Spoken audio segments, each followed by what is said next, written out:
அன்பே சிவம் மனமே குரு என்றுணர்த்திய குருவே போற்றி. சத்தும் சித்தும் எதுவென்று உணர்த்திய குருவே போற்றி. எனக்குள் இறைவனை உணர வைத்த குருவே போற்றி. நித்திய ஆனந்தமான நித்யானந்த குருவே போற்றி. குரு பிரம்மஸ்ரீ நித்யானந்தரே போற்றி போற்றி.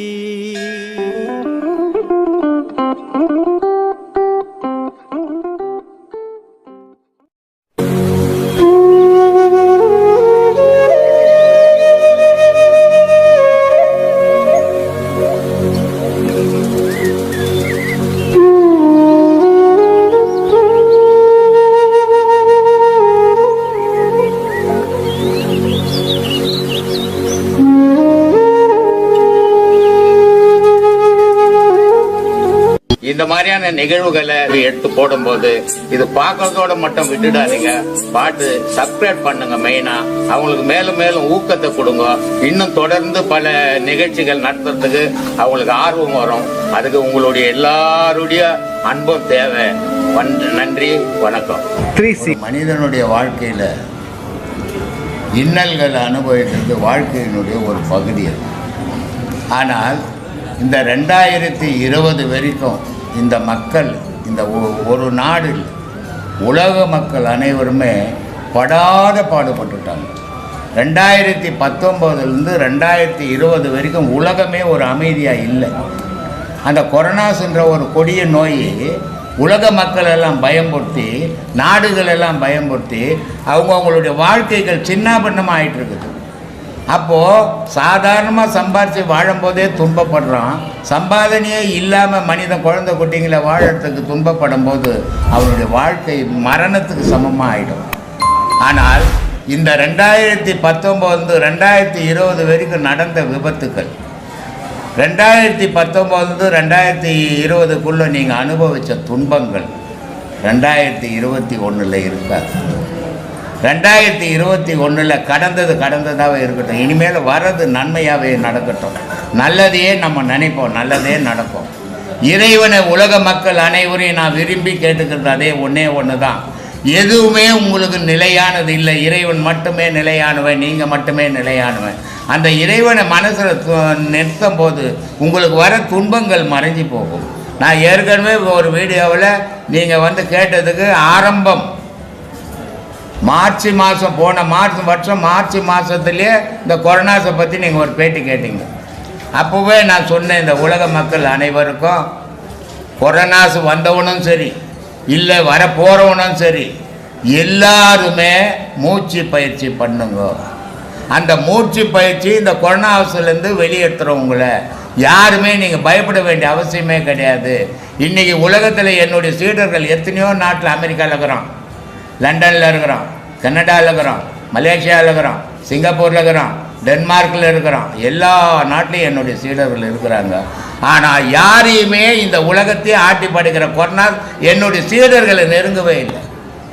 அதுக்கு காரணம் என்ன அப்படின்னா நான் இல்லை, அவனுடைய பயிற்சி அதுக்கு உதவியாக இருந்தது.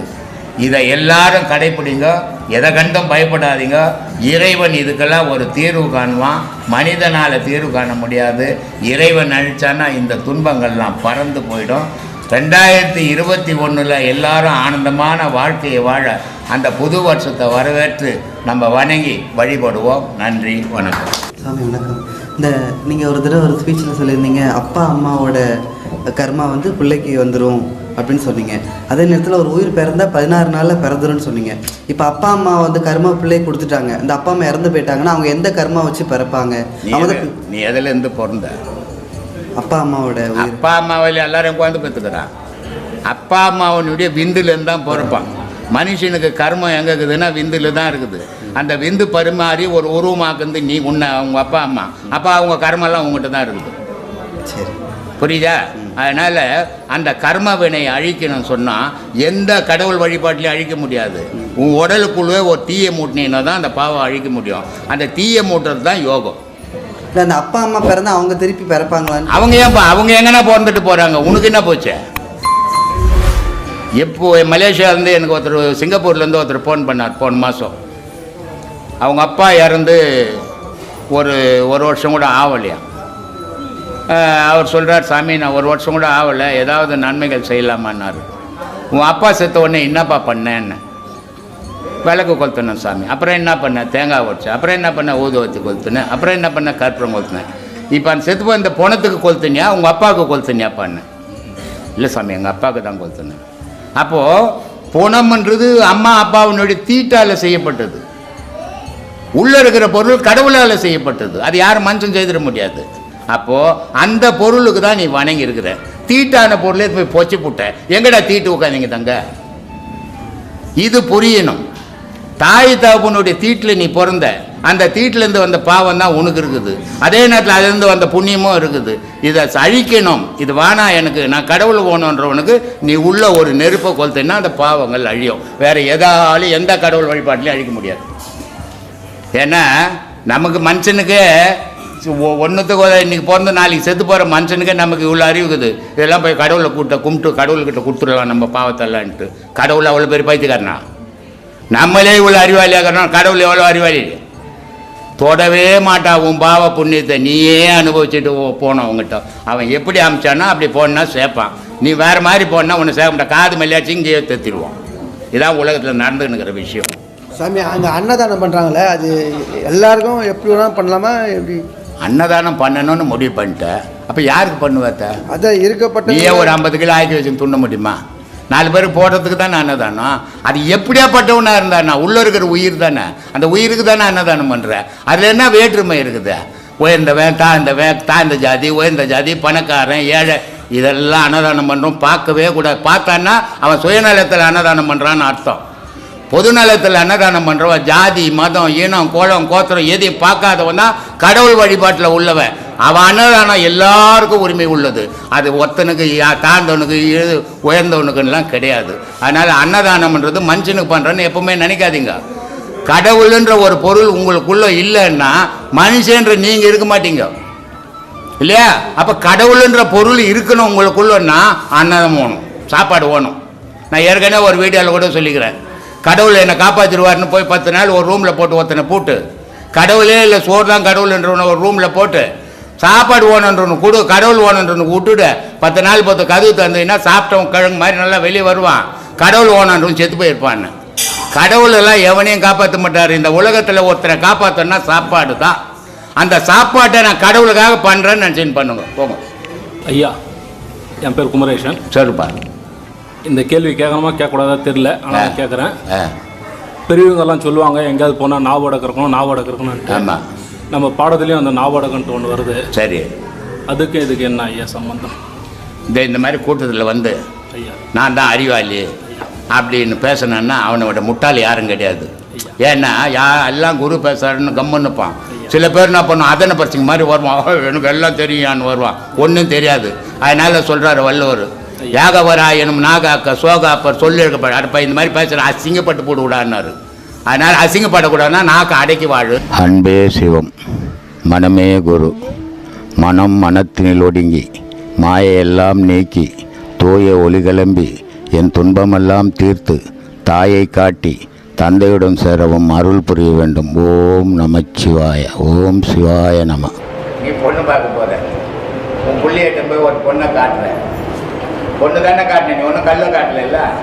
அப்போ அந்த பொண்ணை அவன் கட்டிக்கனால கட்டிக்க மாட்டான். இல்லைப்பா எனக்கு பிடிக்கலப்பா, இது வானாப்பா. அப்புறம் இன்னொரு பொண்ணை காட்டுறேன், இல்லைப்பா அது கூட வானாப்பா. அப்புறம் இன்னொரு பொண்ணை காட்டினா அதை கட்டிக்கிறேன்ப்பா. அப்போ 3 பொண்ணு தான். ஆனால் அவன் மனசுக்கு பிடிச்சதை தான் அவன் கட்டிக்கிறான். இந்த 2 பொண்ணை உன் புள்ள கட்டிக்க மாட்டேன்ன பொண்ணை இன்னொருத்த வந்து அதுதான் நல்லா இருக்குதுன்னு அதை கட்டிட்டு போகிறான் இல்லை. அப்போது மனுஷனுடைய மனசுக்கு எது சரின்னு படுதோ அதை ஏற்றுக்கிறான். எது அவன் மனசுக்கு சரியாக வரலையோ அதை வேணான்னு ஒதுக்கிறான். இப்படி கடவுளையும் அப்படித்தான் பண்ணிட்டான் மனுஷன். அவர் பெரிய கடவுள், இவர் சின்ன கடவுள், அவருக்கு சக்தி ஜாஸ்தி, இவருக்கு சக்தி இல்லை. கடவுள்ன்றது ஒரு பொருள், அதுக்கு எல்லா சக்தியும் உண்டு. அது நினச்சா ஒரு செகண்டில் உலகத்தையே அழிக்கக்கூடிய ஆற்றலும் உண்டு. அதில் என்ன பெரிய கடவுள் சின்ன கடவுள்? அதனால் அப்படிலாம் இல்லைப்பா அப்படின்ட்டு சொல்கிறாரு.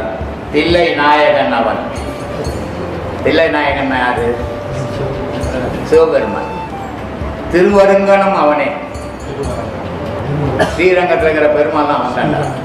இதை நீ தான் வேறுபடுத்தி வச்சுக்கிற. அதனால சொல்றான், தில்லை நாயகன் அவன், திருவரங்கனும் அவன், எல்லையான பூணும் ஏகமுத்தியும் அவன், பல்லு நாவும் உள்ளோர் பகுத்து கூறி மகிழ்வர், வல்லபங்கள் பேசுவார், வாய் கொடுத்து சாவாரே. கடவுளை பற்றி இது பெரிய கடவுள், அது பெரிய கடவுள்னு பெரிய தர்மசாலி மாதிரி பேசுவாண்டா. கட்சியில் வாய் கொடுத்து சாவாண்டா. கடவுளில் வேற்றுமையே கிடையாது, ஒரு பொருள் பார்ப்போம் இல்லையா? உண்மையான கடவுளை வழிபடுறவனுக்கு ஜாதி மதம் கிடையாது. ஏன்னா ஜாதிக்குள்ள இருந்தானா கடவுள் எந்த ஜாதி? மதத்துக்குள்ள இருந்தானா கடவுள் எந்த மதம்? ஜாதி மதம் எல்லாம் இந்த உடலுக்கு கடவுளுக்கு. அப்போ ஜாதி மதம் இனம் குலம் கோத்திரம் நாடு இதெல்லாம் கடந்தவன் தான் கடவுள் இல்லையா? அதனால்தான் ஆண்டவன் சொன்னான், கடவுள்னு சொன்னான். அப்போ ஆண்டவன்னா யாரு, கடவுள்னா யாரு? ஏன் சார் தெரிஞ்சுக்கணும் இல்லைன்னு இதுனா ரெண்டு விதமாக கூப்பிடுறாங்க. கடவுள்னா உலகம் எல்லாத்தையும் கடந்து நின்றவன். அவனுக்கு இன்பம் துன்பம் இரவு பகல் எதுவும் இல்லாது எல்லாத்தையும் தாண்டி நின்றவன் கடவுள். கடந்து நின்றவன் கடவுள். ஆண்டவன் உன்னை ஆள்றக்கூடிய ஆன்மா தான் ஆண்டவன். அப்போ ஆண்டவன்னா ஆன்மா, கடவுள்னா ஆண்டவன்னா உன்னை ஆள்றது, கடவுள்னா உலகத்தை ஆள்றது. நூற்றில் பேசுறதா தான் கரண்ட் எரியும். அதே மாதிரி கடவுள் இயக்கமும் உன்னுடைய இயக்கமும் இருந்தால் தான் நீ உயிர் வாழும். உன் ஏக்க மட்டும் உயிர் வாழாது. கடவுள் ஏக்க மட்டும் இருந்தாலும் கடவுள்னு சொல்ல முடியாது. இப்படி ரெண்டு பொருள் இணைஞ்சாதான். ஒரு 10 பேர் இப்போ ஒரு ரூம் எடுத்து வச்சுக்கின்னு பேச்சில் இருந்தா ஒரு சாப்பாடு செய்து சாப்பிட்டா அவங்க குடும்பஸ்தர்னு சொல்லுவாங்களா? ஆனால் ஒரு பொண்ணும் ஒரு ஆணும் ஒரு குடும்பம் ஊடகத்துக்கு செய்தால் குடும்பஸ்தர் சொல்லுவாங்க. அது மாதிரி இரு பொருள் சேர்ந்தாதான் அங்கே இன்பமே. வெளிக்கும் அப்படிதான், உள்ளுக்கும் அப்படிதான். வெளியும் ஒரு ஆணும் பெண்ணும் சேர்ந்தா தான் இன்பம். அதே மாதிரி உள்ளுக்குள்ள சக்தியும் சிவமும் சேர்ந்தா தான் இன்பம். ஆனால் வெளிக்குள்ள சேர்ற இன்பம் சிற்றின்பம். ஆணும் பெண்ணும் சேர்றது சிற்றின்பம். ஒரு வாட்டி சேர்ந்துட்டா இனிமேல் சேர்ந்துட்டு வானான்னு போக முடியாது. யாரும் போவேன்னா அப்படி போனால் புருஷன் பண்ணிட்டே இருக்க மாட்டான். அதனால அது பேர் சிற்றின்பம். அப்பப்போ வரும், அப்பப்போ போயிடும். ஆனால் உள்ள சேர்றது பேரின்பம். இது சேர்ந்தா பிரியாது. எத்தனையோ இடத்துல நிறைய இடத்துங்களில் உபதேசம்னு கொடுக்குறாங்க. அதை முறையோடு அவங்க கொடுத்தாங்கன்னா பரவாயில்ல. ஒரு உபதேசம் 2 உபதேசத்தில் ஒன்றும் பண்ண முடியாது. அதுக்கு நிறைய உபதேசங்கள் வேணும் நீ உச்சத்துக்கு போகணுன்னு. இப்போது உன் கால்லேருந்து உபதேசம் கொடுத்தா தான், உச்சந்தலை வரையும் கொடுத்தா தான் நீ மேலே போக முடியும். உன் காலுக்கு மட்டும் உபதேசம் கொடுத்துட்டா அது மேலே போகாது. அந்த மாதிரி உபதேசங்களை நம்ம முறையோடு கற்று முறையோடு பிறருக்கு கொடுக்கணும். நம்ம சரியாக தெரிஞ்சுக்காமல் நம்மளும் கெட்டது இல்லாமல் வரவங்களையும் கெடுக்கக்கூடாது.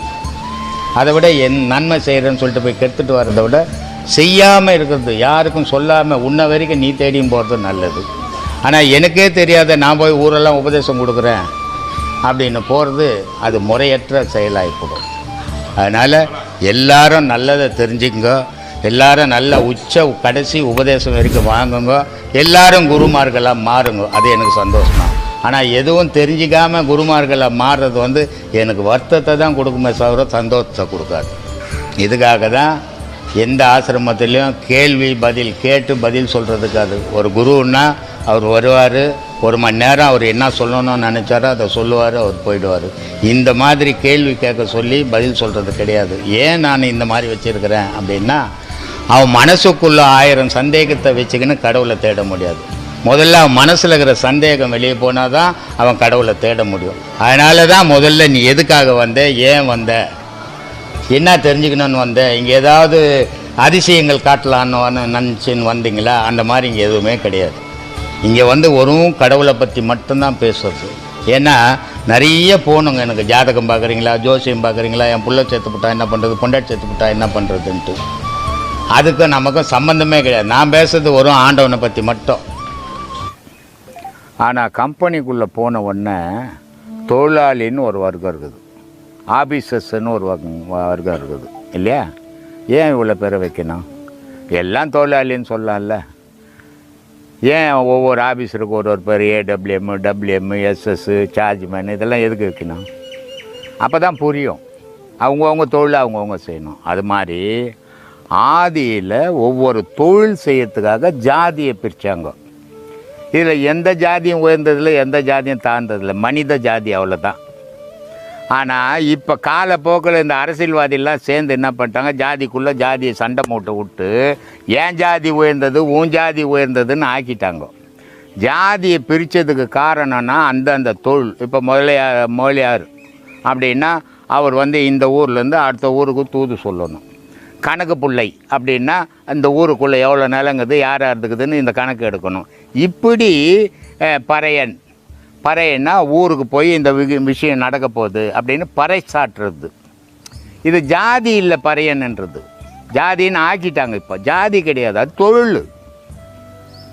கவுண்டன்னா விவசாயம். அந்த மாதிரி தொழிலுக்காக பிரித்தது. அது என்ன ஆகிப்போச்சுன்னா இப்போ அரசியல்வாதியெல்லாம் சேர்ந்து என்ன பண்ணிட்டாங்கன்னா இது தாழ்ந்த ஜாதி, இது உயர்ந்த ஜாதி அப்படின்னு ஆக்கி மனுஷனை தாழ்த்திக்கணும். கடவுள் யாரும் தாழ்த்தலை, பிறப்புலேயே மனுஷன் தான்டா நீ மற்ற ஜீவராசியை விட உயர்ந்தவன் நீ, உனக்குள்ளவே நான் ஏங்குறேன் அப்படின்னு இறைவன் படைச்சானே தவிர யாரும் தாழ்ந்தவன் இல்லை, உயர்ந்தவன் இல்லை. எந்த ஜாதியும் உயர்ந்தவன் இல்லை. எல்லா ஜாதியும் அம்மாவனுடைய வயிற்றில் தான் பிறக்க முடியும், தனியாக ஆகாயத்திலேருந்து குதிக்க முடியாது. அதனால் எவனும் உயர்ந்தவன் கிடையாது, எவனும் தாழ்ந்தவன் கிடையாது, எல்லாம் மனுஷன். அவன் பணத்தை வச்சுன்னு இப்போ உயர்ந்தவன் தாழ்ந்தவன் சொல்லிங்கிறான். ஒரு காலத்தில் ஜாதியை சொல்லியிருந்தான், இப்போ பணத்தை வச்சுன்னு சொல்கிறான் நான் உயர்ந்த பணக்காரன், நீ தாழ்ந்த பணக்காரன்னு சொல்லிங்கிறான். இப்போ அதே மாதிரி பார்த்தீங்கன்னா இப்போது நல்லது பண்ணால் சொர்க்கம் கிடைக்கும், கெட்டது பண்ணால் அவனுக்கு நரகம் தான் அப்படின்னு. அந்த சொர்க்கம் நரகம் அப்படின்னு சொல்லுவீங்க. சொர்க்கம்னா நல்லது, நரகம்னா தீமை, இவ்வளோதான் வித்தியாசம். அதனால் எதுக்காக அதை சொல்லி வச்சாங்கன்னா நீ வாழ்க்கையில் தீமையை செய்யக்கூடாது, நல்லதையே செய்யணும். பல பேருக்கு நல்லதை செய்தினா நீ நல்லதை அடைவ, தீமையை செய்தினா நீ தீமையை அடைவ. தீமையை அடையிறது நரகமும், நல்லதை அடையிறது சொர்க்கமாகவும் சொல்லி வச்சாங்கம்மா. இப்போ நீங்கள் எல்லா விஷயமும் விதிப்படி தான் நடக்கும் அப்படின்னு சொல்கிறீங்க. ஆமாம். இருக்கும்போது இப்போ ஒரு மனிதன் ஒரு தப்பு செய்கிறான், ஒரு கொலையோ இல்லை ஒரு திருட்டோ இல்லை பொய்யோ எதுவும் சொல்கிறாங்க, சரி, அதுவுமே அந்த விதிப்படி தான் திரும்ப பாவம் புண்ணியம். ஆமாம், அதை பொறுத்து தான் பாவமும் புண்ணியமும் சேர்றது. அவன் செய்கிற நன்மை தீமைக்கு விதி அவனை எதில் உட்படுத்துதோ அதுக்கு ஏற்ற மாதிரி அவன் பலனை அனுபவிச்சு தான் ஆகணும். இதை யாராலையும் எந்த கடவுளாலையும் மாற்ற முடியாதுமா. இப்போ அதே மாதிரி புல் பூண்டில் இருந்து தான் ஒரு ஜென்மங்கள் உருவாகுது. அது எதுலையாந்து உருவாகட்டும். புல்லுலேருந்து உருவாச்சுன்னு புல்லு கூட போய் படுத்துக்க முடியுமா? இப்போ முடியாது. அதனால் மனுஷன் கூடவே மனுஷன் சேர மாட்டேறியா, அப்புறம் புல் பூண்டு கூட எங்கே போய் சேருவேன்? மனுஷனையே ஒரு வீட்டுக்குள்ளே ஒருத்தனை சேர்க்குறான், ஒரு வீட்டுக்குள்ளே ஒருத்தனை சேர்க்க மாட்டேன்றான். அங்கே உயர்ந்தவன் தாழ்ந்தவன்ற. ஆனால் எல்லாம் மனுஷன் தாண்டா, எல்லோரும் வாங்க எல்லோரும் ஒன்றா சாப்பிட்லான்னு எவனும் ஒத்துக்க மாட்டேறானே. அப்புறம் புல் பூண்டுலேருந்து வந்தான், கல்லில் இருந்தால் பிசாசிலேருந்து வந்தான்னா எங்கே ஒத்துக்க போகிறான்? அதனால் அவன் ஒத்துக்கவே வேணாம். மனுஷனாக வாழட்டுமே, நல்லவனாக வாழட்டுமே, நல்லதையே உலகத்துக்கு செய்யட்டுமே, அதுவே நம்ம கேட்குறது. சாமி இப்போ நிறைய மகான்கள் இருக்காங்க, நம்ம கேள்விப்பட்டிருக்கோம், தெரிஞ்சிருக்கோம். ஆனால் இப்போ வள்ளலார் எடுத்துக்கிட்டிங்கன்னா அவங்க நம்மளோட குறுகிய காலகட்டம் இருந்தாலும் அவங்களுடைய பேரும் புகழும் வேறு ஒரு லெவலில் இருக்குது. இதுக்கு காரணம் என்ன? அந்த மாதிரி மற்றவங்க என்னதான் அவங்களுடைய கொள்கைகளை பின்பற்றினா கூட நிறைய பேரால் வெளியே வர முடியல இல்லையா? இதுக்கு காரணம் என்னன்னா, நம்ம நினைக்கிறோம் வள்ளலார் மட்டும்தான் பெரிய மகான், வள்ளலாருக்கு மட்டும்தான் புகழுக்குதுன்ட்டு. வள்ளலாருக்கு தமிழ்நாட்டில் தான் புகழும், விவேகானந்தருக்கு உலகம் ஃபுல்லாக புகழும் இல்லையா? அவரும் பெரிய மகான் தான், அவரும் கல்யாண காட்சி ஆகாதவர். அதே மாதிரி விவேகானந்தர் வந்ததால் ராமகிருஷ்ணர் மடம் உலகம் ஃபுல்லாகுது இல்லையா? அதனால் எந்த மகானுக்கும் யாரும் தாழ்ந்தவங்க இல்லை, யாரும் உயர்ந்தவங்க இல்லை. இதில் ஒரு விஷயம் என்னன்னா, வள்ளலாரது பாடம் கிடையாது, பாடல் பக்தி தான் வருது. அதனால் அதில் எல்லாரும் அவருக்கு வள்ளலாருக்கு வந்து கல்பட்டு தான் சீடர், மீதி பேர்லாம் பக்தர் தான். அதனால் எல்லாரும் போவாங்க, எல்லோரும் அன்னதானம் பண்ணுவாங்க, பாட்டு பாடுவாங்க, கலந்துப்பாங்க. ஆனால் மற்றவங்களதெல்லாம் பாடம், அது கஷ்டம். அதனால் அதில் நிற்க முடியாது. அதனால் மற்றவங்களுக்கு இவருக்கு இல்லாத இருக்கிற பேர் மற்றவங்களுக்கு இல்லாதது காரணம் என்னென்னா, இது தெய்வீகத்தில் போகணும்னா யோக முறையில் போகும்போது கடினம், பக்தி முறையில் போயிடுவாங்க. அப்போது வள்ளலார்கிட்ட போகிறது பக்தி, மற்ற ஞானிக்கிட்ட போகிறது ஆன்மீகம், அது வந்து யோகம், அது வந்து கடினம். அதனால் மற்றவங்களுக்கு அந்த புகழ். ஆனால் எந்த மகானும் தாழ்ந்தவங்க கிடையாது, எந்த மகானும் உயர்ந்தவங்க கிடையாது. எல்லாரும் சமமானவங்க தான், எல்லாரும் இறைவனுடைய பிள்ளைகள் தான், இறைவனை அடைஞ்சவங்க தான். வள்ளலாரும் இறைவனை அடைஞ்சார், ராமகிருஷ்ணரும் இறைவன் அடைஞ்சார், விவேகானந்தரும் இறைவன் அடைஞ்சார், ரமணரும் இறைவன் அடைஞ்சார், பட்டினத்தாரும் இறைவன் அடைஞ்சார், பத்ரகிரியும் இறைவன் அடைஞ்சார். எல்லா மகான்களுமே இறைவனை நோக்கி பயணம் பண்ணாங்க.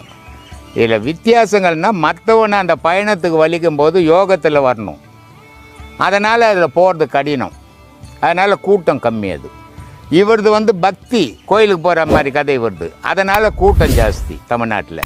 அதனால் இவர் சிறந்தது. யாரும் சிறந்தவங்கள, யாரும் தாழ்ந்தவங்கள, எல்லாரும் உயர்ந்த மகான்கள், யாருக்கு யாரும் வாங்கல் கிடையாது. இவரை வச்சு இன்னொருத்தரை தாழ்த்தி பேசக்கூடாது, இன்னொருத்தரை வச்சு இவரை தாழ்த்தி பேச. எல்லா மகான்கள் தெய்வ அம்சம் பொருந்தியவங்க. அவங்க யாருமே நமக்கு வந்து நம்ம அவங்கள தரைக்குறைவாக பேசுகிற அளவுக்கு உரிமையே கிடையாது, தகுதியே கிடையாது. அதனால் எல்லா மகானும் உயர்ந்தவங்க.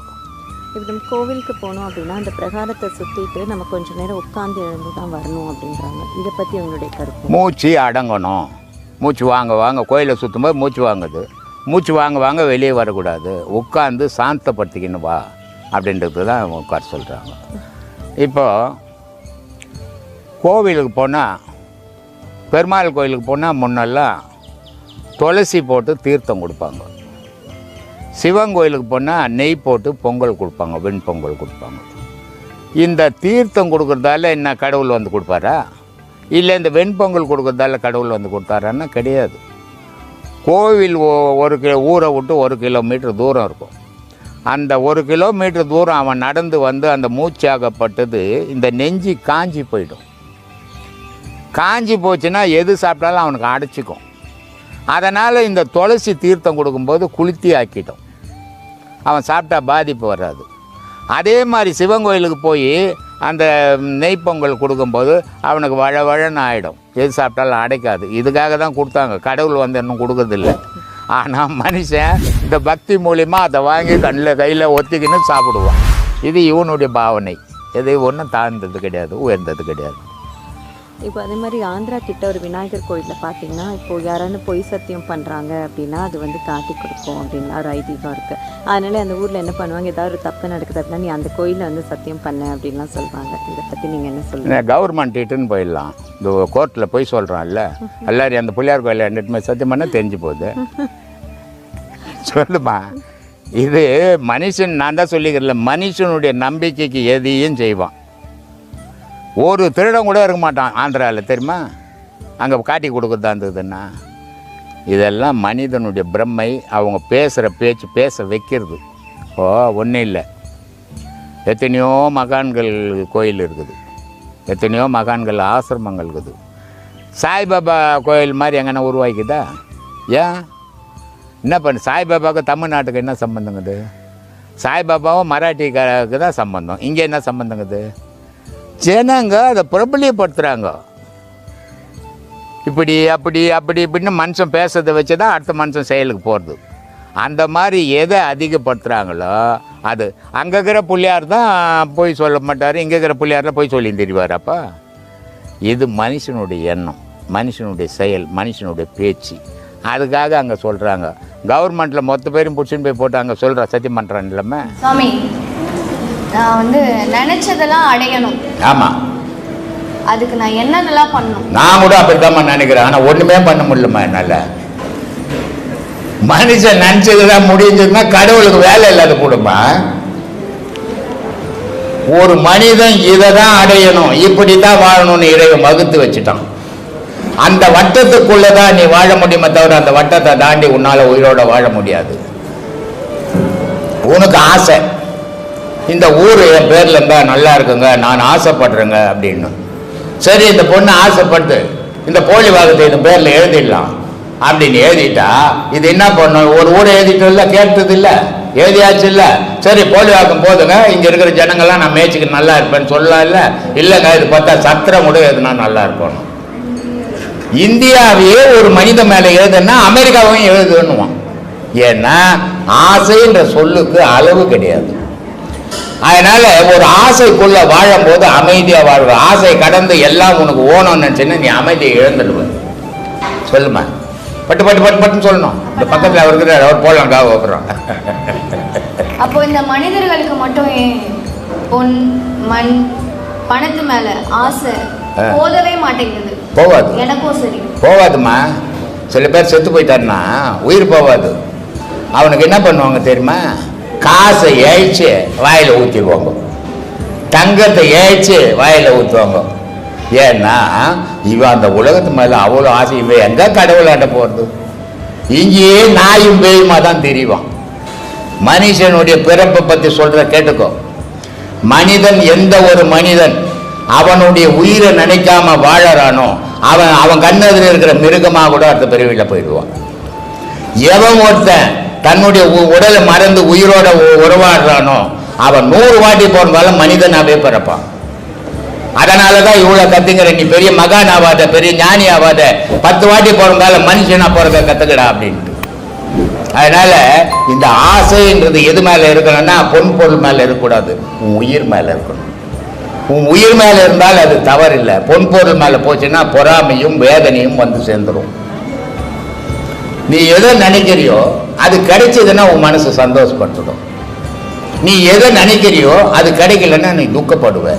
அப்போ உன் சந்தோஷத்துக்கும் துக்கத்துக்கும் எது காரணமாகுது? உன் நினைப்பு காரணமாகுது. அந்த நினைப்பை உன் மேல செலுத்தினா துக்கமும் இல்லை, அந்த சந்தோஷமும் இல்லை. இந்த பாடத்தினுடைய வலிமையை என்ன தெரியுமா? துக்கமும் வராது, சந்தோஷமும் வராது. அதுதான் இந்த பாடத்தினுடைய வலிமை. அதனால்தான் இவ்வளவு கத்தின்னு கிடக்குறேன். இது இவ்வளவு 30 வருஷமா. நீ எவ்வளவு பெரிய கோடீஸ்வரன் இருந்தாலும் துக்கம் வந்து சேர்ந்துடும், எவ்வளவு பெரிய பிச்சைக்காரன் இருந்தாலும் துக்கம் வந்துடும், எவ்வளவு பெரிய போஸ்டிங்ல இருந்தாலும் துக்கம் வந்துடும். இந்த மாதிரி ஜட்ஜி கிட்ட இருந்து வந்துக்கிறாங்க. ராமகிருஷ்ண பரமஹம்சர் ஒரு ஜட்ஜியை பத்தி சொல்றாரு. ஒருத்தர் படிச்சாரு. அவர் படிச்ச உடனே சொல்றாரு, நான் படிச்சுட்டேங்க அப்படின்றாரு. சரி, படிச்சு முடிச்ச உடனே வக்கீல் வேலைக்கு போடுறாரு. அடே, நான் படிப்ப ஒன்று வீணாக்கலுங்க, வக்கீல் ஆயிட்டங்க அப்படின்றாரு. வக்கீல் ஆயிட்டார், ரொம்ப சந்தோஷத்துல வாழறாரு. வக்கீல் இருந்து ஜட்ஜி போஸ்டிங். நானும் எல்லாரும் அடிக்காதுங்க, நான் ஜட்ஜிங்கன்றாரு. வயசாகி போச்சு, ரிட்டையர்ட் ஆனாரு. ஐயோ எதுவுமே இல்லையன்றாரு. எதுவுமே இருக்காது. ஒரு மனிதனுடைய வாழ்க்கை குறிப்பிட்ட காலம் வரைக்கும் தான். எல்லா ஆட்டம் பாட்டம் எல்லாம் குறிப்பிட்ட காலம் தான்னா நீ ஒண்ணுக்கு உதவாத மண்ணு மாதிரி ஆயிடுவேன். இதுதான் வாழ்க்கை. சொல்லு. உயிர் தான் கடவுள்னு சொல்றீங்க. ஆமாமா. அந்த காலத்துலயும் சரி, உயிரை கொடுக்கிற ஒரு பொருளை தான் நம்ம கடவுள்னு நினைச்சோம். அதனாலதான் ஆண்குறியான லிங்கத்தை நம்ம வழிபடுறோம். அது இப்போ ஒரு பக்கம் அது நம்ம கடவுளா நினைச்சு வழிபட்டு இருக்கோம். ஆண்குறியான லிங்கத்தை மட்டும் வழிபடலாமா? தப்பா சொல்லின்னு பார். உலகம் ஒன்று உயங்கணும், கடவுள்னு ஒன்று போகணும் அப்படின்னா செக்ஸ். அது என்ன செக்ஸ்? லிங்கம் என்ற கீழே இருக்கிற ஆவுடையார் வந்து பெண், மேலே இருக்கிற லிங்கம். இது ரெண்டும் இணைஞ்சாதான் இறைவன், இது ரெண்டும் இணைஞ்சாதான் இன்பம். ஆணு பெண்ணு வெளி உலகத்தில் இணைஞ்சா சிற்றின்பம், ஆணு பெண்ணு உடலுக்குள்ளவே ஒரு உடலுக்குள்ளவே இணைஞ்சால் பேரின்பம். ஒரு மனித உடலுக்குள்ள கீழே சக்தி இருக்கிறான், ஒரு மனித உடலுக்குள்ள மேல சிவம் இருக்கிறான். இந்த 2 பேர் இணைஞ்சால் அது பேரின்பம். உலகத்துல வெளி உலகத்துல ஒரு ஆணும் பெண்ணும் இணைஞ்சால் அது சிற்றின்பம். சிற்றின்பம் நிலையற்றது, பேரின்பம் நிலையானதுமா. அகஸ்தியர் சொல்றாரு, சாமி எப்படி கும்பிடணும் அப்படின்றாரு. சாப்பிடும்போது கும்பிடு. சரிப்பா, சாப்பிடும்போது கும்பிட்டு அப்புறம் எப்போ கும்பிடணும்? படுக்கும்போது கும்பிடு. சரி, படுக்கும்போது கும்பிட்டு அப்புறம் என்ன பண்ண? பொண்டாட்டி கிட்ட படுக்கும்போது கும்பிடுன்றார்.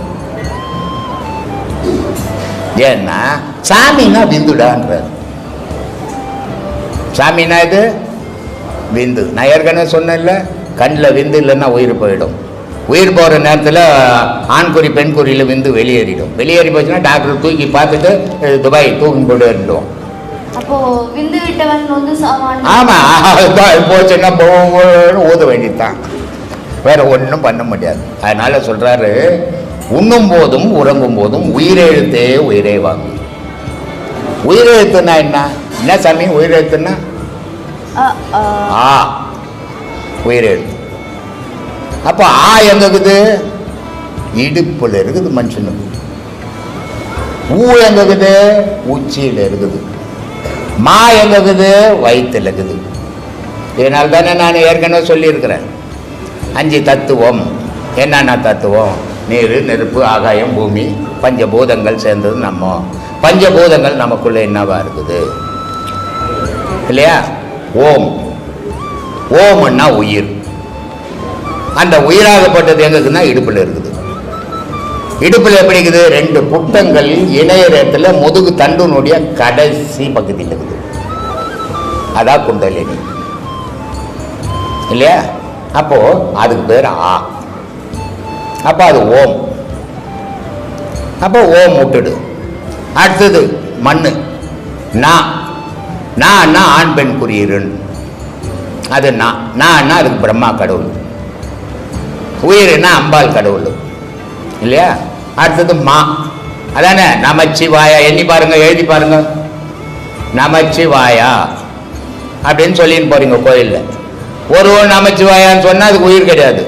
ஓம் நமச்சிவாயா நீங்க, ஓம் நமோ நாராயணா நீங்க, ஓம் சக்தின்னு அந்த ஓவை இணைக்கும் போது தான் அங்கே உயிர் வருது.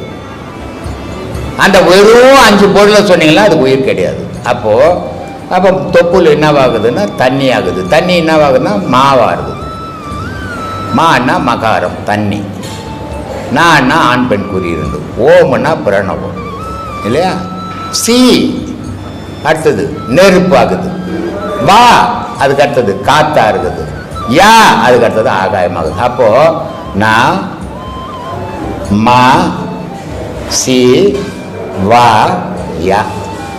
நமச்சிவாயா எங்க இருக்குதானா உடல்ல தந்து இல்லையா? இதையெல்லாம் புரியாம ஞானம் வராது. ஒருத்தர் போன் பண்றாரு வேலூர்ல இருந்து, சாமி 8-2 என்ன சாமி, ஒரு 10,000 ரூபாய் எடுத்துன்னு வாப்பா சொல்றேன். அப்ப கூட அதுக்கு மட்டும்தான் சொல்லுவேன், வேற எதுவும் கேட்கணும். இன்னும் என்ன கேட்கணும்? இன்னும் 10,000 கேட்பேன். என்ன எங்க உபதேசம் வேணும்? காகப்ப சுண்டர் அங்க போய் கேட்கறாங்க, தெரியாதுன்றாங்க. அப்போ இந்த மகான்கள் எவ்வளோ அருமையா வகுத்து வச்சுக்கிறான், எவ்வளோ அருமையா சொல்லிடுறான். உயிர் மெய் எழுத்து. என்ன சொல்லிக்கிறேன்? உயிர் மெய் எழுத்து. அப்போ உயிர் என்றது ஓமு, மெய் என்றது மா. இந்த உயிரும் மெய்யும் சேர்ந்து தான் உலக இயக்கும் இல்லையா? அப்படித்தானே சாமி? அப்படியே எப்படிமா அப்படின்னு சொல்லு. அந்த மாதிரி உடலுன்ற உயிரும் மெய்யும் சேர்ந்து தான் உலகத்தில் இயக்கும். உயிர் பிரிஞ்சதுன்னா மெய்யுக்கு வேலை விழுந்துடும். அப்படிதான் எப்படி அப்படின்னு கேட்கிறானே, அதாவது அந்த மாதிரி இருக்குதும்மா. இதை கடவுளை எப்படி அடையணும்? இவர் சொல்றாரு, உண்ணும் போதும் உறங்கும் போதும் உயிரெழுத்தை உயரே வாங்கும். பெண்ணின் பால் இந்திரியம் விடும்போது அவத்தில் நின்று. பொம்பளை கிட்ட புணரல் பண்ணும்போது கூட விந்து விட்டுடாத, அப்படியே அது மேலே தூக்கிடான்றார். அதனால் சொல்றாரு, உண்ணும் போதும் உயிரெழுத்தும் உயரே வாங்கு, பெண்ணின் பால் இந்திரியம் விடும்போது அவத்தில் நின்று. தின்னும் கைலை மருந்து அதுவே ஆகும், மண்ணொழி காலம் மட்டும் வாழலாம் பாரு, மரளி கையில் அகப்பட மாட்டாய், எவங்கிட்ட மாட்டிக்க மாட்டேன். இவர் சொல்லிட்டார்.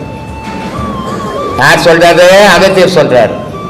திருமூலர் சொல்றாரு, மூல துவாரத்தை முட்கரமிட்டிரு, மேல துவாரத்தில் மேல் மனம் வைத்திரு, வேல் ஒத்த கண்ணை வெளியில் விழித்திரு, காலத்தை வெல்லும் கருத்தானே. இல்லை இப்படியெல்லாம் மகான்கள் நமக்கு எல்லாத்தையும் சொல்லி கொடுத்துட்டு போய்க்கிறாங்க. ஆனால் இந்த மரம் மண்டையில் ஏற மாட்டேன். நம்ம என்ன பண்ணுறது? உன்னை அவ்வளோதான் நான் கத்துவேன். மனிதனுடைய வாழ்க்கையில் இன்னல்கள் அனுபவிக்கிறது வாழ்க்கையினுடைய ஒரு பகுதி. ஆனால் இந்த 2020 வரைக்கும் இந்த மக்கள், இந்த ஒரு நாடு, உலக மக்கள் அனைவருமே படாத பாடுபட்டுட்டாங்க. 2019 2020 வரைக்கும் உலகமே ஒரு அமைதியாக இல்லை. அந்த கொரோனாஸ்ன்ற ஒரு கொடிய நோய் உலக மக்கள் எல்லாம் பயம்படுத்தி, நாடுகள் எல்லாம் பயம்படுத்தி அவங்களுடைய வாழ்க்கைகள் சின்னாபின்னமாக ஆகிட்டு இருக்குது. அப்போது சாதாரணமாக சம்பாரித்து வாழும்போதே துன்பப்படுறான். சம்பாதனையே இல்லாமல் மனிதன் குழந்தை குட்டிங்களை வாழறதுக்கு துன்பப்படும் போது அவனுடைய வாழ்க்கை மரணத்துக்கு சமமாக ஆகிடும். ஆனால் இந்த 2019 2020 வரைக்கும் நடந்த விபத்துக்கள் 2019 2020க்குள்ளே நீங்கள் அனுபவித்த துன்பங்கள் 2021 இருக்காது. 2021 கடந்ததாகவே இருக்கட்டும். இனிமேல் வர்றது நன்மையாகவே நடக்கட்டும். நல்லதையே நம்ம நினைப்போம், நல்லதே நடக்கும். இறைவனை உலக மக்கள் அனைவரையும் நான் விரும்பி கேட்டுக்கிறது அதே ஒன்று தான். எதுவுமே உங்களுக்கு நிலையானது இல்லை. இறைவன் மட்டுமே நிலையானவன், நீங்கள் மட்டுமே நிலையானவன். அந்த இறைவனை மனசில் நிறுத்தும் போது உங்களுக்கு வர துன்பங்கள் மறைஞ்சி போகும். நான் ஏற்கனவே ஒரு வீடியோவில் நீங்கள் கேட்டதுக்கு ஆரம்பம் மார்ச் மாதம், போன மார்ச் மாதத்துலேயே இந்த கொரோனாஸை பற்றி நீங்கள் ஒரு பேட்டி கேட்டீங்க. அப்போவே நான் சொன்னேன், இந்த உலக மக்கள் அனைவருக்கும் கொரோனாஸ் வந்தவனும் சரி, இல்லை வர போகிறவனும் சரி, எல்லாருமே மூச்சு பயிற்சி பண்ணுங்க. அந்த மூச்சு பயிற்சி இந்த கொரோனா ஹவுஸ்லேருந்து வெளியேற்றுறவங்களை யாருமே நீங்கள் பயப்பட வேண்டிய அவசியமே கிடையாது. இன்றைக்கி உலகத்தில் என்னுடைய சீடர்கள் எத்தனையோ நாட்டில், அமெரிக்காவில் இருக்கிறோம், லண்டனில் இருக்கிறோம், கனடாவில் இருக்கிறோம், மலேசியாவில் இருக்கிறோம், சிங்கப்பூரில் இருக்கிறோம், டென்மார்க்கில் இருக்கிறோம், எல்லா நாட்டிலையும் என்னுடைய சீடர்கள் இருக்கிறாங்க.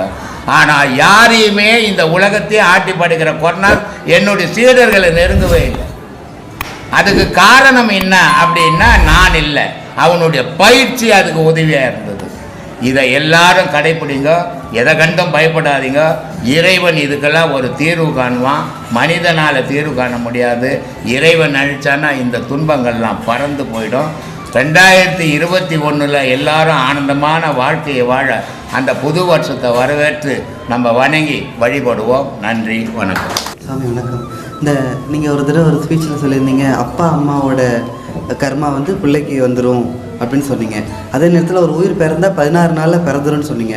இப்போ அப்பா அம்மா கர்மா பிள்ளைக்கு கொடுத்துட்டாங்க, இந்த அப்பா அம்மா இறந்து போயிட்டாங்கன்னா அவங்க எந்த கர்மா வச்சு பிறப்பாங்க? நீ எதுலேருந்து பிறந்த? அப்பா அம்மாவோட அப்பா அம்மாவில் எல்லாரும் குழந்தை பெற்றுக்கிறான். அப்பா அம்மாவனுடைய விந்துலேருந்து தான் பிறப்பான். மனுஷனுக்கு கர்மம் எங்கே இருக்குதுன்னா விந்தில் தான் இருக்குது. அந்த விந்து பரிமாறி ஒரு உருவமாக்குந்து நீ உன்னை அவங்க அப்பா அம்மா, அப்போ அவங்க கர்மெல்லாம் உங்கள்கிட்ட தான் இருக்குது. சரி, புரியுதா? அதனால் அந்த கர்ம வினை அழிக்கணும்னு சொன்னால் எந்த கடவுள் வழிபாட்டிலையும் அழிக்க முடியாது. உன் உடலுக்குள்ளே ஒரு தீயை மூட்டினீங்கன்னா தான் அந்த பாவம் அழிக்க முடியும். அந்த தீயை மூட்டுறது தான் யோகம். இல்லை, அந்த அப்பா அம்மா பிறந்தா அவங்க திருப்பி பிறப்பாங்களான்னு? அவங்க ஏன்ப்பா, அவங்க எங்கன்னா பிறந்துட்டு போகிறாங்க, உனக்கு என்ன போச்சு? எப்போ மலேசியாவிலேருந்து எனக்கு ஒருத்தர், சிங்கப்பூர்லேருந்து ஒருத்தர் ஃபோன் பண்ணார் போன மாதம். அவங்க அப்பா இறந்து ஒரு வருஷம் கூட ஆகலையா. அவர் சொல்கிறார், சாமி நான் ஒரு வருஷம் கூட ஆகலை, ஏதாவது நன்மைகள் செய்யலாமான்னாரு. உன் அப்பா செத்த உடனே என்னப்பா பண்ணேன்னு? விளக்கு கொளுத்தினேன் சாமி. அப்புறம் என்ன பண்ணேன்? தேங்காய் உடைச்சேன். அப்புறம் என்ன பண்ணேன்? ஊதுவத்தி கொளுத்தினேன். அப்புறம் என்ன பண்ணேன்? கற்பூரம் கொளுத்தினேன். இப்போ அந்த செத்து போய் இந்த பணத்துக்கு கொளுத்தினியா உங்கள் அப்பாவுக்கு கொளுத்தினியாப்பான்னு? இல்லை சாமி, எங்கள் அப்பாவுக்கு தான் கொளுத்தினேன். அப்போது புணம்ன்றது அம்மா அப்பாவினுடைய தீட்டால் செய்யப்பட்டது. உள்ளே இருக்கிற பொருள் கடவுளால் செய்யப்பட்டது. அது யாரும் மனுஷன் செய்திட முடியாது. அப்போது அந்த பொருளுக்கு தான் நீ வணங்கி இருக்கிற. தீட்டான பொருளே போய் பொச்சு புட்ட, எங்கடா தீட்டு உட்காந்தீங்க தங்க? இது புரியணும். தாய் தகப்பனுடைய தீட்டில் நீ பிறந்த, அந்த தீட்டிலேருந்து வந்த பாவம் தான் உனக்கு இருக்குது. அதே நேரத்தில் அதுலேருந்து வந்த புண்ணியமும் இருக்குது. இதை அழிக்கணும். இது வேணா எனக்கு, நான் கடவுள் போகணுன்றவனுக்கு நீ உள்ள ஒரு நெருப்பை கொளுத்தினா அந்த பாவங்கள் அழியும். வேறு எதாலும் எந்த கடவுள் வழிபாட்டிலையும் அழிக்க முடியாது. ஏன்னா நமக்கு மனுஷனுக்கு ஒன்றுத்துக்கு இன்றைக்கி பிறந்து நாளைக்கு செத்து போகிற மனுஷனுக்கே நமக்கு இவ்வளோ அறிவுக்குது. இதெல்லாம் போய் கடவுளை கும்பிட்டு கடவுள்கிட்ட கொடுத்துடலாம் நம்ம பாவத்தெல்லான்ட்டு. கடவுள் அவ்வளோ பேர் பைத்துக்காரனா?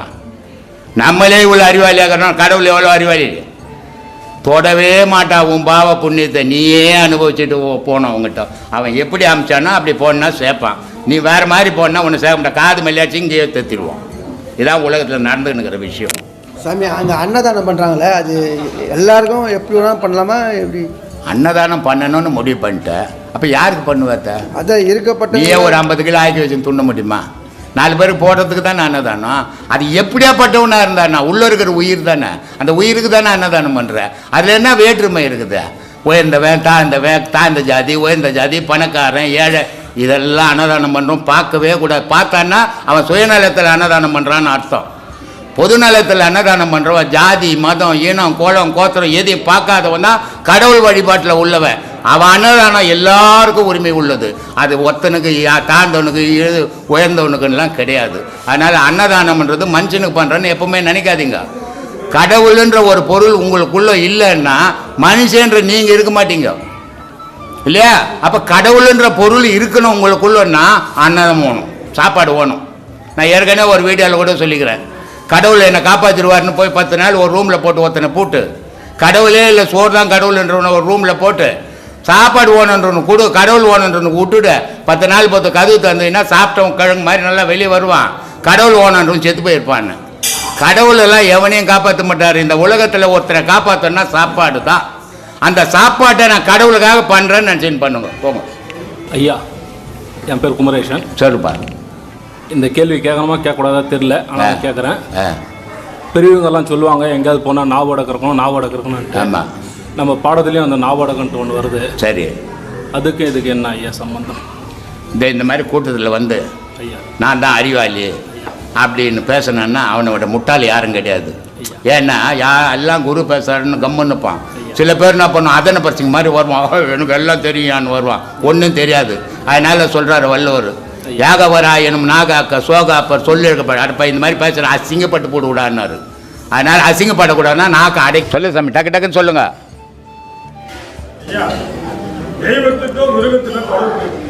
ஏம்பா நான் மிருகம் இல்லையாப்பா? சரி சரி சரி சரி, நிறைய தொடர்பு இருக்குது. அத்தனை தொடர்பும் உனக்குள்ளவே தான் இருக்குது, வெளியவே இல்லை. அங்கே வச்சுக்கிற தொடர்பெல்லாம் வெளியே இல்லை, உனக்குள்ளே இருக்குது. இங்கே அடையாளமாக வச்சு அடப்பாவி இதெல்லாம் இருக்குது, முட்டாள பாடுறான்னு வச்சுக்குது. நீ பேசுறியே அதான் சேவையில் அவர் கூட வச்சுங்கிறது, அந்த சத்தம் தொண்டையில் வர்ற சத்தம். நீ உடைய மூச்சு அதான் மயிலினுடைய கலரு. வேல் இருக்குத அதுக்கு அடிக்கும் முன்னுக்கும் உச்சிக்கு நிற்கிறது கூர்மையான வேல், சும்மா வச்சில்ல. பாம்பு இருக்குத அதான் விந்து. இல்லை முட்டாள்தனமாக வச்சில்ல, ரொம்ப அறிவுபூர்வமாக வச்சா. நம்ம முட்டாள் அந்த தெரிஞ்சுக்கல. அதனால தான் சொன்னான் அருணகிரி, நெஞ்சாய் காண கல்லது நெகிழ்ந்தது உருக தஞ்சாதருள் சண்முகனுக்கு இயல் சேர் செஞ்சேல் புனைமாலை சிறந்திடவே மஞ்சாக்கரர் ஆணை பாதம் பணிவோம் ஆடும் பரி வேல் அணி சேவல் எனும் பாடும் பணியே பணி அருள்வாய். இவ்வளவோ உனக்குள்ளே தாண்டாக்குதாங்க, அடையாளம் தாண்டா வச்சுக்குதுன்னா. நம்ம எப்போ கேட்டான் பாட்டு நல்லா இருக்குதுங்க, டிஎம் நல்லா படிக்கிறாங்கன்னு தான் போயின்னுக்குறோம். ஒவ்வொரு மிருகத்துக்கும் அம்பாள் புளியை வச்சுக்குது ஏற்றமா நம்ம குணம்.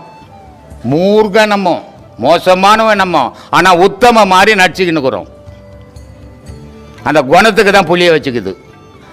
ஐயப்பன் புலி மேலே வர்றது காரணம் அதை அடக்கிட்டாரு, அந்த மூர்க்கத்தனத்தை அடக்கிட்டாருன்னு அடையாளம் தான் அது.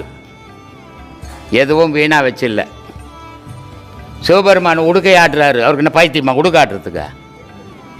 சொல்லு, நீ கேட்ப. அவர் உடுக்க வச்சுக்கிறாரு, எதுக்கு வச்சுக்கிறாருன்னு கேட்ப. உனக்கு வர சத்தம் தான் அது. 5 புலன்களுடைய ஆனந்தத்தை விட அந்த ஒரு செக்ஸ்ன்ற ஒரு ஆனந்தம் வந்து அதிகமாக இருக்கு. ஆமாம், உலகம் அதானே விரும்புது. அதனால இப்போ நீங்கள் சொன்னீங்க 15 நாளைக்கு ஒரு நேரம் நார்மலாக போகிறது ஓகே. பட் சில பேர் இன்பத்துக்காக டெய்லி வந்து அவங்க வந்து செய்கிறாங்க, மனைவியோடய இல்லையோ தன் கையை வச்சோம். அப்போ அதனால அவங்களுக்கு வந்து அழிஞ்சு போட்டுமே, நமக்கு என்ன கவலை அதை பற்றி? அவன் போனால் போகிறான், நம்ம ஏன் அவனை பற்றி கவலை பண்ணோம்? நம்மளை பற்றி நம்ம கவலை பண்ணோம், இன்னொருத்தனை பற்றி கவலைப்பட்டு ஒன்றும் பண்ண முடியாது. நீ பெத்த புள்ள உன் பேச்சு கேட்க மாட்டான், ஊரில் இருக்கிறவன் சொன்னால் கேட்பானா? உன் பொண்டாட்டி உன் பேச்சு கேட்காது. அப்புறம் ஊரில் இருக்கிறன்னு போய் திருத்த முடியுமா? அவன் திருந்தணும், சொல்ல வேண்டிய கடமை நமது. திருந்தலாம் போகிறான், அதை பற்றி நம்ம கவலைப்படுறது. நான் கவலைப்படுறதில்லை. நம்மளே செஞ்சாலும் தப்பு, ஆன்மீகம் யார் செய்தாலும் தப்பு தானே, தப்பு தானே. டெய்லி அந்த மாதிரிலாம் செய்யக்கூடாது. அதுதான்பா, அந்த மாதிரி ஆசைக்கிறோன்னா கண்ட்ரோல் பண்ணவே முடியாது. அவன் கடவுள்கிட்டலாம் போக முடியாது, சும்மா ஏமாத்தின்னுப்பான் ஊரில். ஏன்னா விந்து தான் கடவுள். கடவுள்னு ஒரு பொருள் தனியாக கிடையாது, விந்து தான் கடவுள். அந்த கடவுள் தான் உலகத்தில் உற்பத்தி பண்ணின்னுக்குது. விந்து இல்லைன்னா உலக உற்பத்தியும் கிடையாது, கடவுள் காட்சியும் கிடையாது. அவன் நாசனமாக போகிறவன் அவன். சின்ன வயசுல இருந்தே எனக்கு ஒரு ப்ராப்ளம். நிறைய ப்ராப்ளம் எல்லாருக்கும் இருக்குது. யார் ப்ராப்ளம் இல்லாத ஆள் இங்கேயே வர போகிறான்? நம்ம வந்து மற்றவங்களோட வந்து பேசுகிறோம். அப்போ அவங்க வந்து நிஜமாவே நம்ம கூட வந்து பேசுறாங்களா இல்ல நடிக்கிறாங்களா? ஏன்னா எல்லாருமே வந்து ஸ்மைல் பண்றாங்க. ஏன் நீ ஆராய்ச்சி நடத்துற? உன்னை ஆராய்ச்சி பண்ணுன்னா நீ ஊரில் கொண்டு ஏன் ஆராய்ச்சி பண்ணிக்கிற? அவன் பொய்யாவே பேசுகிறான், என்ன பண்ண போற? அப்போ நம்ம எப்படி அந்த ஒரு ப்ராப்ளத்தை நீ ஏன் அவங்ககிட்ட பேசுகிற? ரெண்டு பேருக்கு ப்ராப்ளம் என்ன ஆகுது? பேசாத விட்டினா ப்ராப்ளமே தீர்ந்தது. நீ பேசுறதால தானே ப்ராப்ளமே. இப்போ கணவன் மனைவி ரெண்டு பேரும் வந்து அவளே ஒத்துமையா இல்லையா? கணவன் மனைவியே ஒத்துமையா இல்லை. ஒத்துமையா இருக்கிற மாதிரி பாவனை பண்ற சுயநலம். நீ மனைவியை கட்டிக்கிறது சுயநலம், மனைவி உன்னை கட்டிக்கிறது சுயநலம். ஊராமட்டு பொண்ணு நீ ஏன் கட்டிக்கின? ஊராமட்டு பொண்ணு உங்ககிட்ட ஏன் வந்தா? பெத்தவனுக்கு சோறு போட முடியாதா?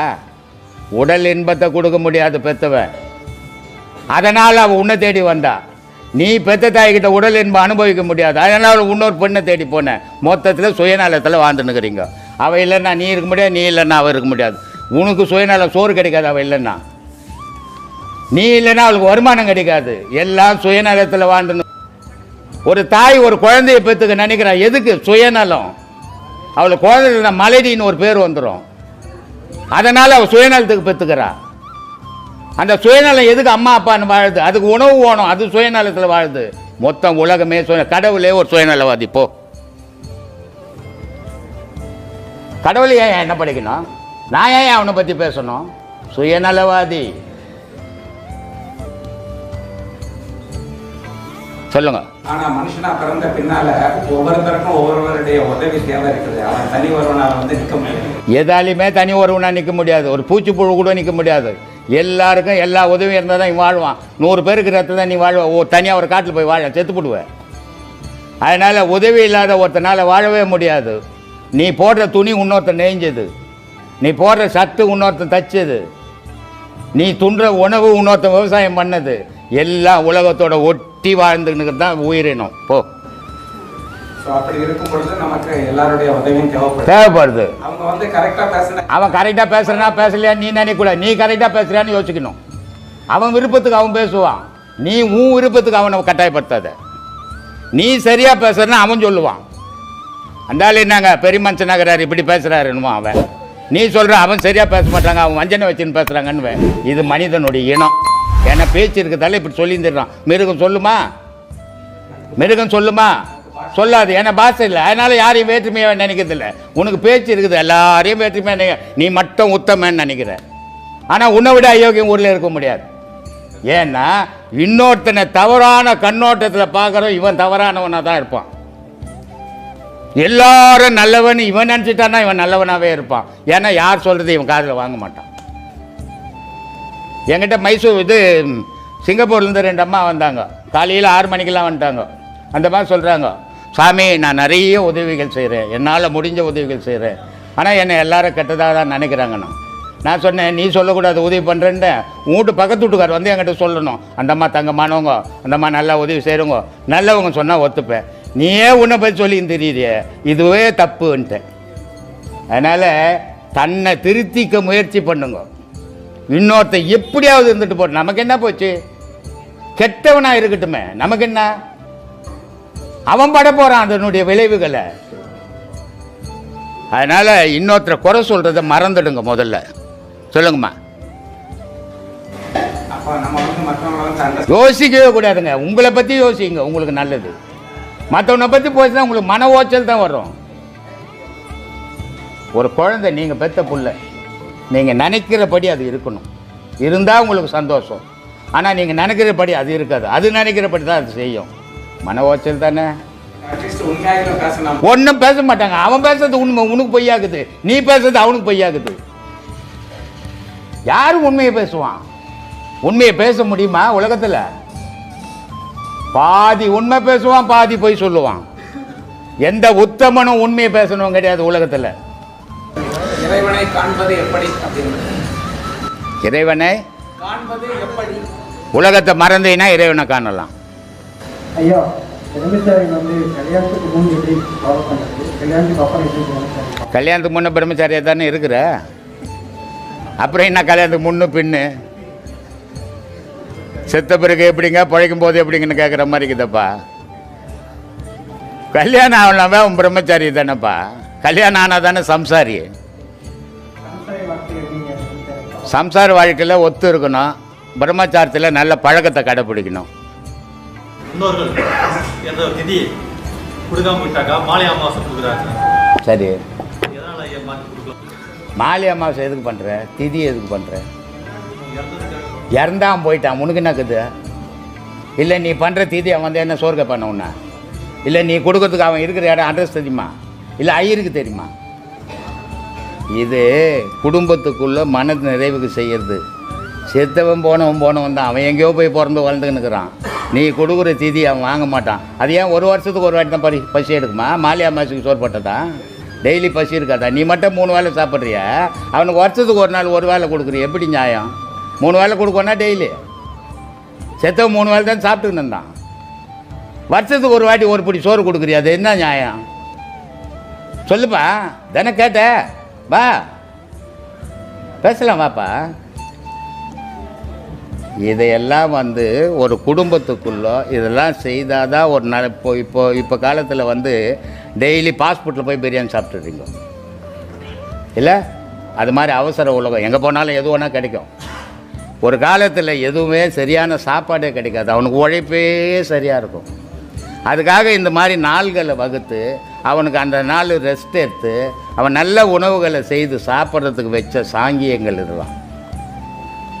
இது செத்தவனுக்கும் இதுக்கும் சம்மந்தமே இல்லை. ஏதாவது அட்ரஸ் இருக்குதா சொல்லு? அட்ரஸ் இருக்கிற ஒரு ஊரில் ஒரு அட்ரஸ் கொடுத்து ஒரு பேர் சொன்னவே வீட்டை கண்டுபிடிக்க முடியல. செத்தவன் எங்கேக்கிறான் தேடுறது இவ்வளோ பெரிய உலகத்தில்.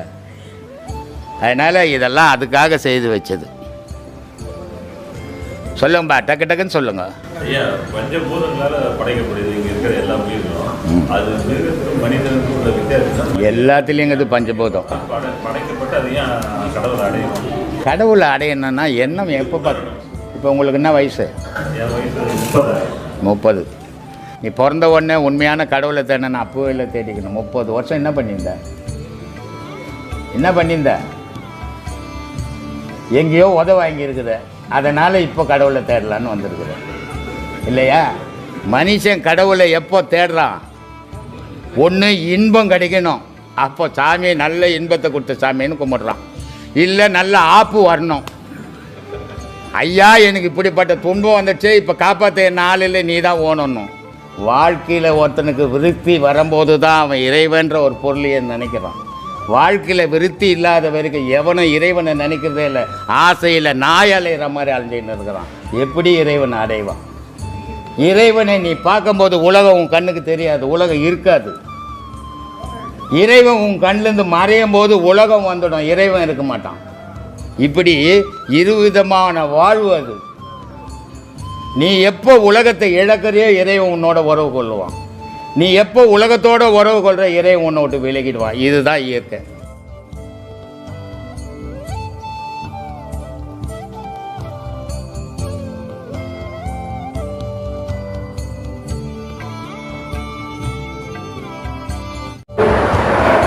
பல ஆயிரம் வருஷங்களுக்கு அப்புறம் வந்து ஒரு ஒரு உன்னதமான விஷயம், அது என்னன்றதே உணரக்கூடிய ஒரு பெரிய விஷயத்தை நீங்கள் இப்போ கற்றுக் கொடுத்துருக்கீங்க. சரி, ஆனால் இது பெரும்பாலும் மக்கள் வந்து எடுத்துக்க மாட்டாங்க. இது வந்து மக்களை பற்றியே நீ யோசிக்கக்கூடாது, நீ உன்னை பற்றி மட்டும்தான் யோசிக்கணும்.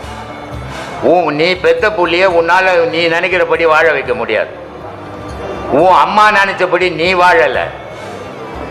அப்போது இது அவ மன சம்பந்தப்பட்ட விஷயம். அவனுக்கு எது பிடிக்குதோ அதில் போவான். அது கெட்டது நல்லதுன்றதை பற்றி அவன் யோசிக்க மாட்டான். நீ எவ்வளோதான் நல்லது சொன்னாலும் கேட்க மாட்டான். 40 வருஷமாக கத்தின்னுக்கிறேன், யார் கேட்டான்? கேட்க முடியல. ஏன்னா அவன் வந்து அந்த வாழ்க்கைன்ற ஓட்டத்தில் அந்த மனசு ஆசைன்ற வேகத்தில் போயின்னுக்கிறான். அவன் வந்து உலகம், நான் சொல்கிறேன், உலகம் கேட்டுச்சு. நான் பல வீடியோக்களில் சொல்கிறேன், நான் பேசுகிறேன், என்னால் எல்லாரையும் மாற்றிட்டேன் அப்படின்னு நான் நினச்சா என்னை விட ஏமாளி யாரும் கிடையாது. ஆனால் ஒரு குருன்ற முறையில் என்னுடைய கடமையை நான் சொல்லிக்கினே இருக்கணும். அவன் கேட்குறானோ கேட்கலையோ அதை பற்றி நான் கவலைப்படக்கூடாது. அதை மாதிரி நீங்கள் பெத்த பிள்ளைங்களுக்கு கூட நல்ல வழிகளை நீங்கள் சொல்லணும். ஆனால் நீங்கள் சொல்கிறதால அது கேட்கணும்னு நம்பக்கூடாது. அந்த நம்பிக்கை வச்சுட்டிங்கன்னா துக்கத்துக்கு நீங்கள் ஆளாயிடுவீங்க. ஒரு பிள்ளைக்குட்டியை பெற்றுக்கிறோம், இளமையில் குழந்தையா இருக்குது, அது நம்ம இடைப்பருவத்தில் இருக்கிறோம். அப்போ அதுக்கு என்னென்ன தேவையோ அதுக்கு ஊட்டி வளர்க்குறோம். ஆனால் அது வளர்ந்த உடனே என்ன இப்போது தாய் பேச்சை கேட்கறதில்ல, தகப்பன் பேச்சை கேட்கறதில்ல. அப்போ நமக்கு என்ன ஏற்படுது மனசில்? இவ்வளோ ஆசையா இது நமக்கு உதவுன்னு வளர்த்தோமே, இன்னைக்கு அது நமக்கு உதவலையே, நம்ம பேச்சை கேட்கலையே அப்படின்ற மன வருத்தம் வரும். அதனால தான் நான் பல வீடியோக்களில் சொல்கிறேன், உங்கள் கடமை அதை காப்பாற்ற வேண்டியது. அது உங்களை காப்பாற்றணும்னு நினச்சிங்கன்னா துக்கம் வந்து சேர்ந்துடும். அந்த நினைப்பே வச்சுக்காதீங்க. ஏன்னா நீங்கள் பெற்றுட்டீங்க, நீங்கள் காப்பாற்றி தான் ஆகணும். ஆனால் அது உங்களை காப்பாற்றுன்ற நினைப்பு வச்சுக்காதீங்க. அதுங்களையும் காப்பாற்றுங்க, நீங்களும் பாதுகாப்பாக இருந்துங்க. எல்லாத்தையும் அதுங்களுக்காக அழிச்சிட்டு நீங்கள் நடுரோட்டில் போய் நிற்காதீங்கன்னு சொல்லிங்கிறேன். அதனால் யாரையும் போய் நம்ம யோசிக்கக்கூடாது. சொல்ல வேண்டியது நம்ம கடமை. உலகம் எடுத்துக்கலையே, நீ ஏன் வருத்தப்படுற? நீ வருத்தமே படக்கூடாது. நீ எப்பவுமே சந்தோஷமாக வாழணும். உன்னை தேடினால் அந்த சந்தோஷம் கிடைக்கும். உலகத்தை தேடினால் துக்கம் கிடைக்கும். உங்களுக்கு எது விருப்பமோ அதை செய்யுங்க. சாமி ஃபஸ்ட்டு உபதேசம் வாங்கிக்கிறேன் சாமி. என்ன சாமி, இந்த சுவாசத்தை கவனிக்க சொல்ல, இந்த தொண்டைக்குழியிலேருந்து தொப்புள் வரையும் கவனிக்கிறோம்ல சாமி. ஆமாம், அதை நான் சும்மா இருக்க சொல்ல கூட நாக்கு மடிக்காமல் கவனிக்கலாமா சாமி? கவனிக்கலாம். அதுக்கு தான் சொன்னான், வந்ததிலும் போனதிலும் மனத்தை வையன் வால்மீகி. வந்தது போனது என்னடான்னா வர்றதும் போகிறதுமா இருக்குது மூச்சு. நீ உலகத்தெல்லாம் மறந்துடுற, ஞாபகத்தை அது மேலே வச்சுக்கிட்டா அது உனக்கு புண்ணியத்தில் இருந்து சேர்க்கட்டாங்க. அதனால் எப்போவுமே நினைக்கலாம் சாமி. இப்போ நாக்கு நான் மடிக்காத நேரத்தில் கொஞ்சம் மேலே குறையாது, எது வரையும் போதும். மடிக்காத போது நீ பாடம் பண்ணாத போது கவலைப்படாது. அது எங்கன்னா போட்டோம், எங்கன்னா பாடம் பண்ணும்போது அப்படி தான் பண்ணணும். அது பாடம் பண்ணும்போது மேலே போயிடுச்சுன்னா கண்ணு வலி வந்துடும், காது வலி வந்துடும், தலைவலி வந்துடும். அதனால அந்த மாதிரி நீயா ஓட்டிடக்கூடாது. அதுவாக போகிறத பற்றி உனக்கு பாதிப்பு வராது. நீயா ஓட்டினா பாதிப்பு வரும். அப்போ சும்மா இருக்க சொல்ல எது வரையும் போதும், எங்கே தொடங்கி எது வரையும் போய் போட்டு நீயா அப்போ கவனிக்கிற. பாடம் பண்ணும்போது மட்டும் அதை கவனி. சரிங்க சாமி.